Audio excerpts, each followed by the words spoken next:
It's a wonderful, wonderful, wonderful day. At mainit na masarap. Hindi naman siya ganun kainit na nangangagat. Okay? Well, actually, bali, we're going to the head office para ma-witness yung saya sa office kasi today is Hordy Ride Fiesta. Bawat team kasi sa office ay talagang may kanya-kanya silang mga pakulo, and one of them is the Hordy Ride. At ayun, pupunta po tayo doon para makisaya. Pero makulimlim. Mainit. Alam niyo yung panahon ngayon, grabe. Mainit na makulimlim. Ang gulo, no? Ibig sabihin, makulimlim sa banda doon. Dito po, talagang masasabi po natin na mainit. At hindi na rin po tayo nagdala ng jacket kasi nga, makulimlim kanina. Tsaka malapit lang naman po yung pupuntahan po natin. Ayun, bali ito ay ginagawa, bali ang tawag na Octovalley Fest, na which is ang lahat ng grupo ay talagang nakikiisa at kanya-kanyang pakulungan.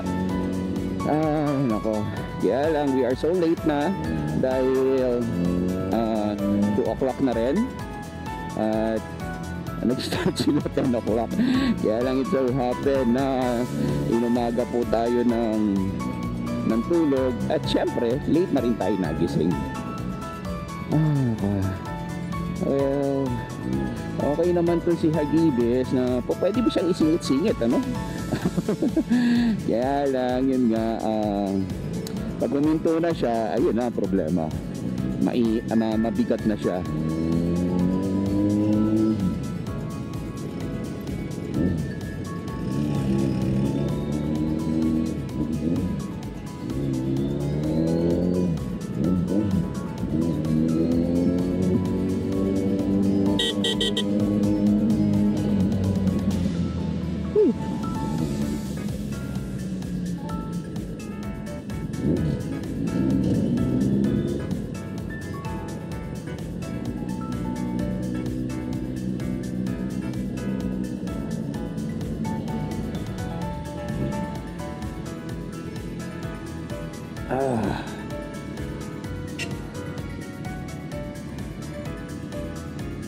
Well, we're now here at Shaw Boulevard.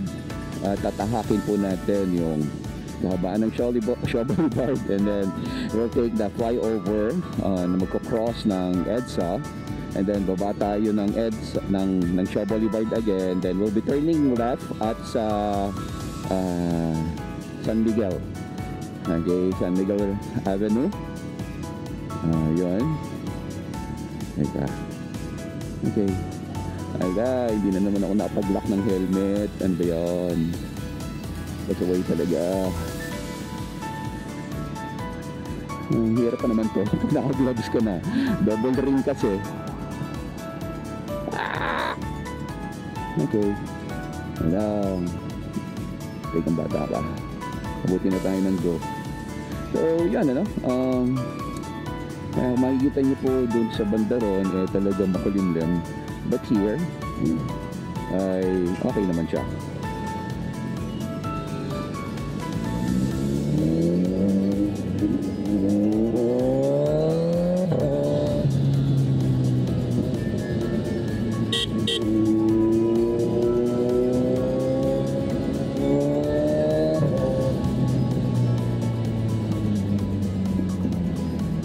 Medyo traffic lang dito kasi may bottleneck somewhere there. Bali nagkakaroon ng bottleneck sa may bandang ano tawag doon? Service road ba yun? Yung kasi merong flyover sa baba, bale. So maraming papunta ng EDSA na ang ginagamit po nila ay yung sa baba. Kaya ngayon, lahat ng 2 lanes nagiging 1 lane. Pero, pag nakakanan ka na naman, ayun, 2 lanes pa rin siya. Kaya lang, ang problema dito sa lugar na to, is nag-overtake yung mga yung papunta sa kanan, papuntang EDSA, I mean, yung mga diretso papunta ng, ayun, pakyat ng flyover, nabablokan ngayon. Kaya medyo, eto, nagkakaroon ng build up. Medyo makulimlim. Pero tingin ko bandang Pasig na yata yan, or papuntang Antipolo.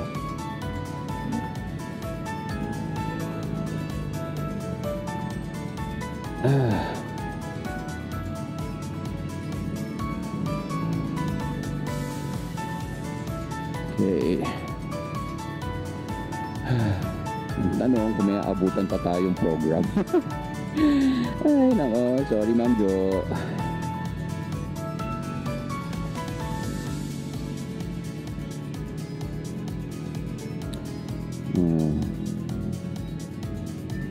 Libre naman yung paakyat, kaya lang yun nga.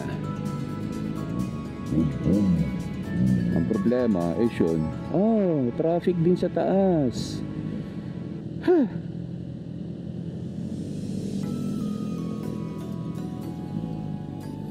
Traffic sa baba, traffic pa rin sa taas. So, saan tayo dadaan?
So, bali ito lang advantage talaga ng motor. Medyo mahaba-haba na rin po yung nalagpasan po natin.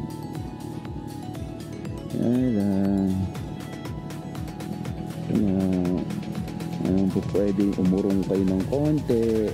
Thank you.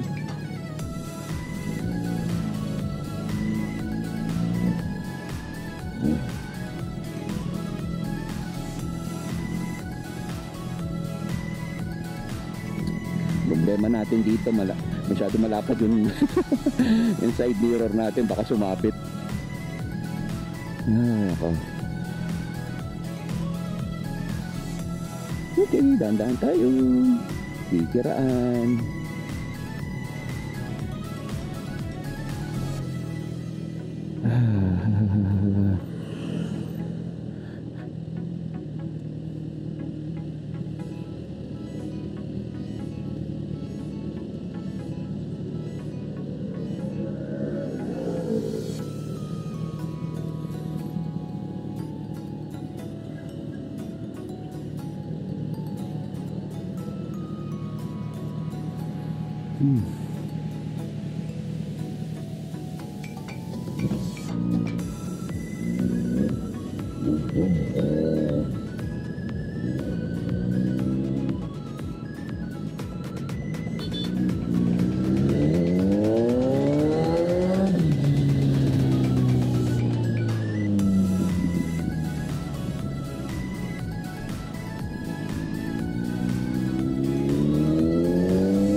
tumatatak na ulan. Patay-patayan tayo dyan. Konti na lang at office na.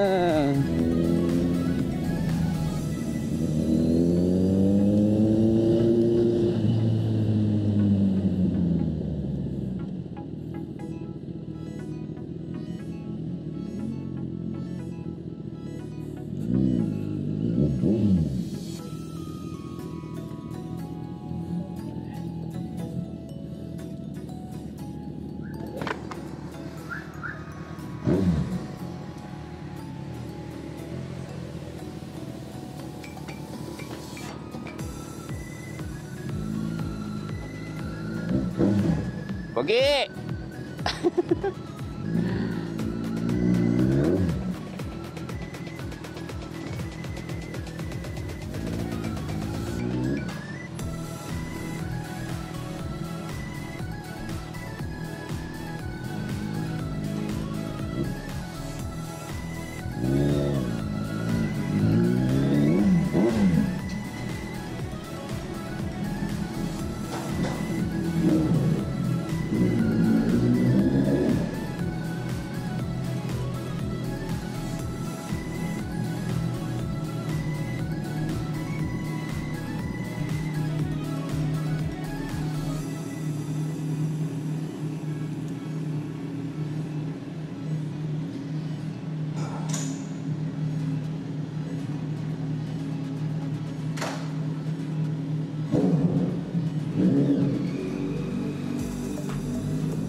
Well, ayan, natapos na ang Octobardi Fest at tayo po ay pauwi na.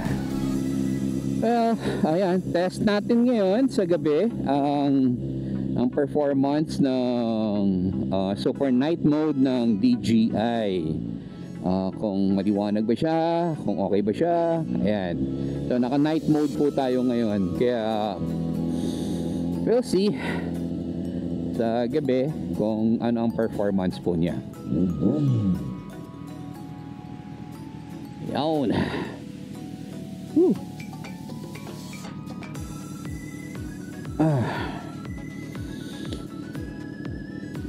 Ang ganda ko. Masarap sa gabi dito sa Ortigas at marami. Ayun, ano to? Parang Twin Tower. Ang ganda niya dahil mailaw.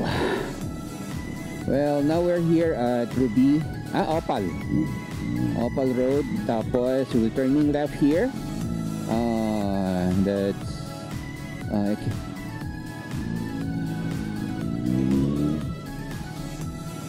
this is San Miguel, and on the right side, yan yung podium building yata ng BDO, I think. I don't know. Not sure. Kasi may BDO eh. Yan. Ay, Christmas na. May Christmas tree na naman. Tapos ang ganda ng mga ilaw-ilaw dito. Ayan, merong malaking Christmas tree. Ayun, nasa... Grabe oh. Pasko na. Kaya lang, hindi maramdaman. Actually, ang spirit naman ng Pasko, lagi nasa puso po natin yan eh, di ba? Kaya lang, kumbaga sa ano, yung second part, yung pera ba? That is one thing na, kaya, I don't know, kaya hindi mo maramdaman yung Pasko or spirit ng Pasko.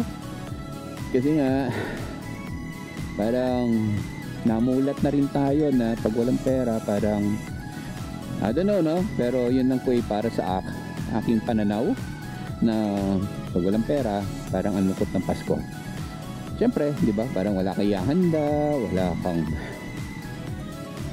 pambili ng ano. Pero all of those are only material things, di ba? Pero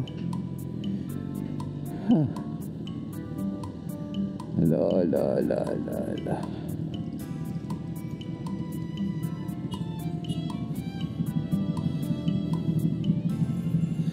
Ayun, pero ayun, good thing, ang ganda. Kaya lang parang kalahati lang yung ilaw niya. Yung kalahati pundido ba? Or hindi pa nalalagyan, hindi pa natatapos. Yung Christmas tree in front of you, yan o.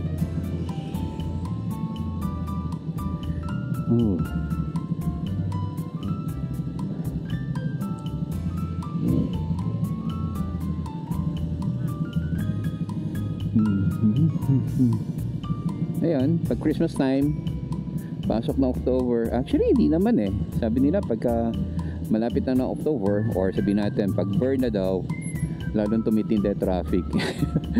But here, normal ang traffic. Kahit anong month pa ng year, talagang ganun. Ayan. Ay, nawa.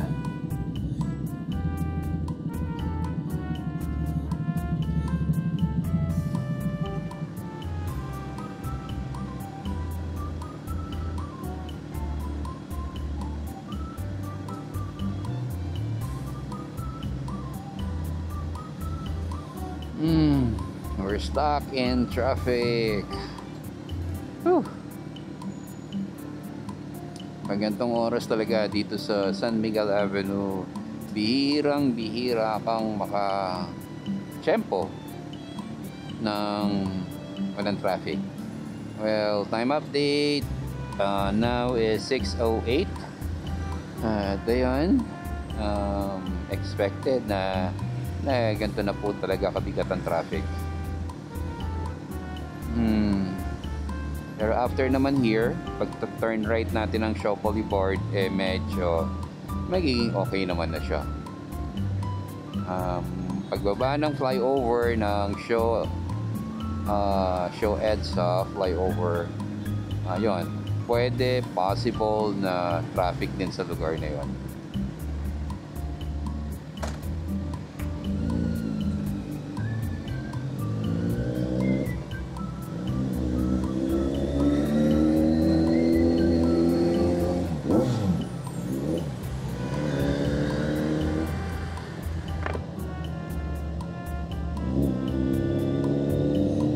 Dito sa side na to,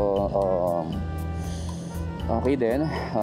Medyo moving kasi maraming kumakanan. Kaya lang kapag nasingitan tayo ng kamoting four wheels, dito pumuesto at hindi naman pala kakanan, yun, kaya tayo maantala. Kasi bali yung enforcer dito, they're allowing us na to turn right. Okay, kahit na red signal.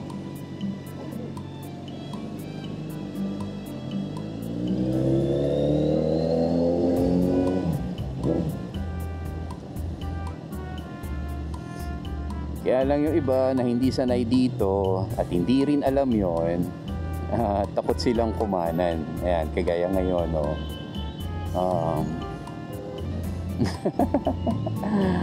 Pero yung lagi nang dumadaan dito, they know na po pwedeng mag-turn right even though na red signal light.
Excited na ako makita yung actually this is the first time na bumiyahe tayo ng gabi.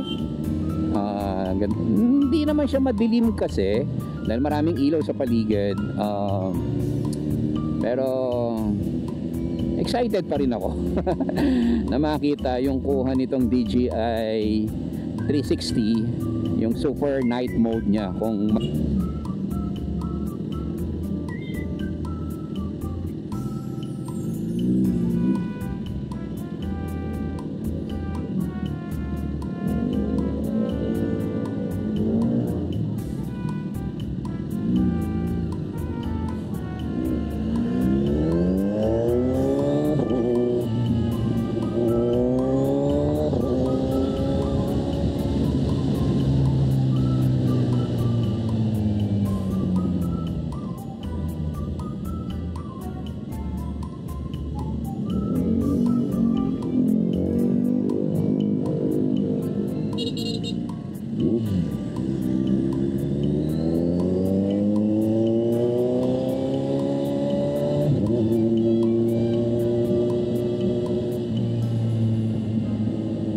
maganda pa talaga. Ay nako.